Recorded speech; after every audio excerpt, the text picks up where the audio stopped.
Welcome to channel. இன்னைக்கு நம்ம ரொம்ப சிம்பிளான ஹெல்த்தியான ஸ்நாக்ஸ் தாங்க செய்ய போறோம். தாமரை விதையை வச்சு ஒரு கிரன்ச்சியான ஸ்நாக்ஸ் எப்படி செய்யறதுன்னு வாங்க பார்க்கலாம். நம்ம சேனல் சப்ஸ்கிரைப் பண்ணாதவங்க சப்ஸ்கிரைப் பண்ணிக்கோங்க. பக்கத்துல இருக்க நோட்டிபிகேஷன் பெல் ஐகான் பிரஸ் பண்ணி அதுல ஆல் அப்படிங்கிற ஆப்ஷன் செலக்ட் பண்ணிக்கோங்க. நான் இன்னைக்கு 2 கப் அளவுக்கு தாமரை விதை எடுத்திருக்கேங்க. அடுப்பை நம்ம சிம்ல வச்சு ஒரு 10 நிமிஷம் நல்லா ரோஸ்ட் பண்ணுங்க. நீங்க ஃபுல்லா நல்லா ரோஸ்ட் பண்ணாதான் உங்களுக்கு சாப்பிட்றதுக்கு நல்லா கிறிஸ்பியா இருக்கும். டயட்ல இருக்கும்போது உங்களுக்கு ஏதாவது ஸ்நாக்ஸ் சாப்பிடணும்னு ரொம்பவே ஆசையா இருக்கும். அந்த டைம்ல இதை செஞ்சு சாப்பிட்டீங்கன்னா உடம்புக்கும் ரொம்ப நல்லது. இதோட கலோரியும் ரொம்ப கம்மி. இந்த அளவுக்கு ரோஸ்ட் ஆனதும் இதை நம்ம எடுத்துடலாம்.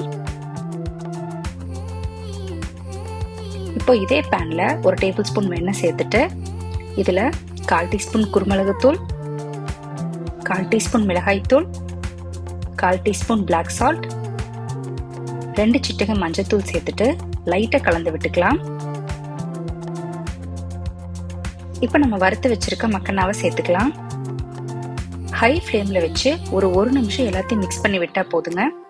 குழந்தைகளுக்கெல்லாம் பேக்கெட் சிப்ஸ் வாங்கி தரதுக்கு பதிலா இந்த மாதிரி ஹெல்த்தியான ஸ்நாக்ஸ் செஞ்சு கொடுங்க. விரும்பி சாப்பிடுவாங்க.